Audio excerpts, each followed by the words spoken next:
আসসালামু আলাইকুম। Crown cement সকালের খবরে আমন্ত্রণ জানাচ্ছি আমি মুশফিকুস সালিহিন। আজ খুলনা ও যশোরে নির্বাচনী জনসভায় বক্তব্য রাখবেন বিএনপি চেয়ারম্যান তারেক রহমান। তার জনসভাকে কেন্দ্র করে এরই মধ্যে সব প্রস্তুতি সম্পন্ন হয়েছে। প্রথম সমাবেশ খুলনায় খালিশপুরে প্রভাতী স্কুল মাঠে। দুপুর 12টায় সেখানে পৌঁছানোর কথা তারেক রহমানের।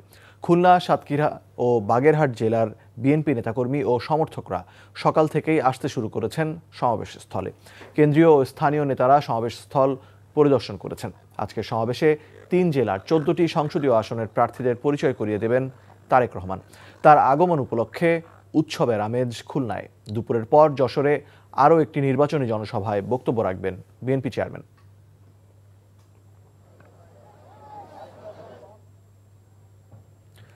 এই মুহূর্তে খুলনার খালিশপুরে প্রভাতী সরকারি প্রাথমিক বিদ্যালয় মাঠে আছেন আমাদের স্পেশাল করেসপন্ডেন্ট ইমরুল হাসান। সরাসরি যাচ্ছি তার কাছে। ইমরুল, সমাবেশ কখন শুরু হবে এবং সেখানকার প্রস্তুতি কেমন দেখছেন, এবং যশোর খুলনাবাসীর মধ্যে তারেক রহমানের আগমন নিয়ে কি আগ্রহ উদ্দীপনা দেখছেন?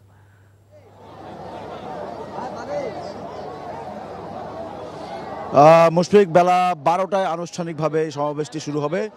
বিএনপির চেয়ারম্যান তারেক রহমান সকাল 11টায় ঢাকা থেকে হেলিকপ্টার যোগে এখানে রওনা হওয়ার কথা, এবং যেটি দলের পক্ষ থেকে এখন পর্যন্ত বলা হচ্ছে যে বেলা 12টার মধ্যে উনি এখানে আসবেন। যদি রওনা দিতে দেরি হয় সেক্ষেত্রে হয়তো দেরি হতে পারে, যেহেতু তার আরও একটি কর্মসূচি আছে আজকে যশোরে। এরপরে দুপুরের পরে উনি যশোরে একটি কর্মসূচিতে যোগ দেবেন ও সেখানেও নির্বাচনী জনসভা। আশা করা হচ্ছে যে উনি সময় মতো এখানে আসবেন। বেলা 12টা বা সর্বোচ্চ 12:30 নাগাদ এখানে এই সমাবেশটি শুরু হবে এবং 2টার মধ্যে এই প্রোগ্রামটি শেষ হবে। পরবর্তীতে উনি হেলিকপ্টার যোগে অবশ্য যশোরই যাবেন। আজকে যশোরের এই দুটি দক্ষিণ পশ্চিমাঞ্চলের অর্থাৎ খুলনা বিভাগের এই দুটি জনসভা খুব গুরুত্ব সহকারে বিএনপি দেখছে, কারণ এখানে একটি হাড্ডাহাড্ডি দুই প্রতিদ্বন্দ্বীর মধ্যে অর্থাৎ বিএনপি এবং জামায়াত ইসলামের এই খুলনা বিভাগে 10টি জেলা 39টি আসন রয়েছে।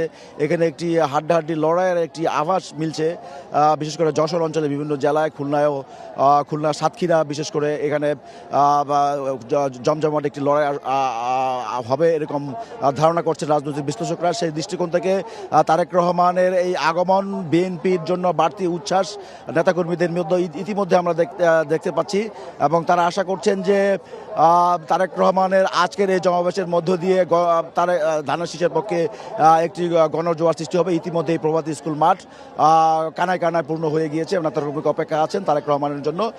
উনি কি ধরনের বক্তব্য রাখেন, ধারণা করা হচ্ছে উনি যে ধরনের বক্তব্য এখন পর্যন্ত নির্বাচনের প্রচারণায় রেখেছেন, যে তার যে পরিকল্পনা আগামী দিনে নতুন বাংলাদেশ গড়ার পরিকল্পনা, সেই পরিকল্পনাগুলো এই খুলনা এবং যশোরবাসীর সামনে উনি তুলে ধরবেন। পাশাপাশি ধানের শীষের প্রার্থীদের পক্ষে উনি ভোটও চাইবেন।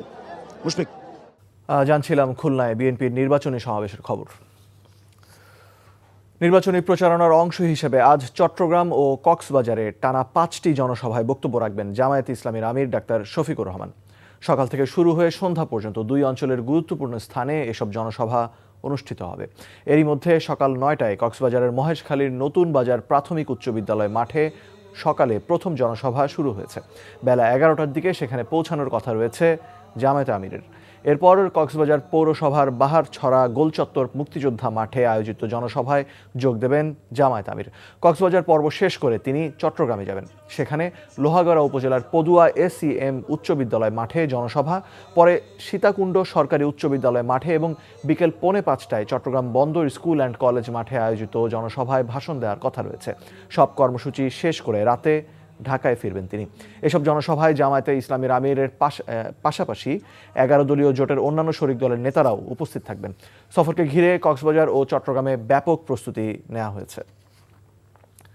এই মুহূর্তে কক্সবাজার পৌরসভার বাহারছড়া গোলচত্বর মুক্তিযোদ্ধা মাঠে আয়োজিত জনসভা স্থলে আছেন সহকর্মী আপেল শাহরিয়ার। সরাসরি যাচ্ছি তার কাছে। আপেল, মহেশখালী সমাবেশ শেষ করে কক্সবাজারের এই সমাবেশে আসার কথা জামায়াত আমিরের, আর কি খবর আছে আপনার কাছে এবং সেখানকার সার্বিক পরিস্থিতি কেমন দেখছেন?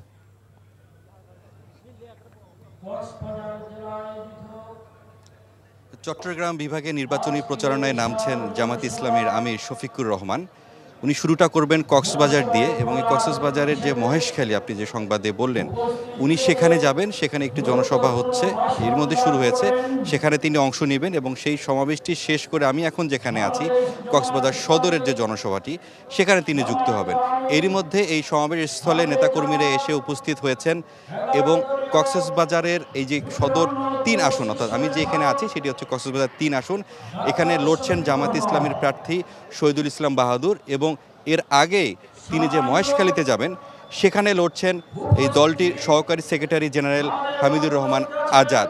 মূলত এই যে আওয়ামী লীগ সরকারের আমলে যেসব নির্বাচনগুলো হয়েছে, সেই নির্বাচনগুলোতে যে অংশ নেয় এবং যে ভোট চুরি এবং কারচুপির কারণে যে একটি যে পরিবেশ তৈরি করেছিল নির্বাচনে, তো আশা করা হচ্ছে যে আগামীর যে নির্বাচনে জামায়াতে ইসলামীকে দলটিকে জয়ী করবে, এবং এর জন্যই এখন এরই মধ্যে নেতারা এখানে উপস্থিত হয়েছেন।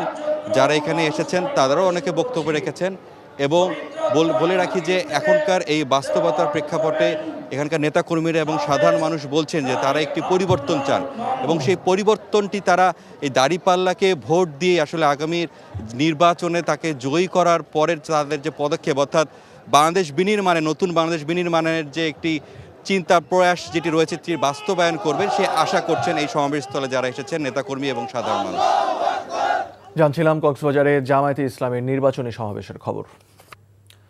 রাজধানীর পূর্বাচল প্রকল্পে 20 কাঠা সরকারি প্লট বরাদ্দ নেওয়ার অভিযোগে শেখ হাসিনা ও শেখ রেহানার মেয়ে টিউলিপ সিদ্দিক সহ 36 জনের বিরুদ্ধে করা পৃথক দুটি মামলার রায় ঘোষণা করা হবে আজ।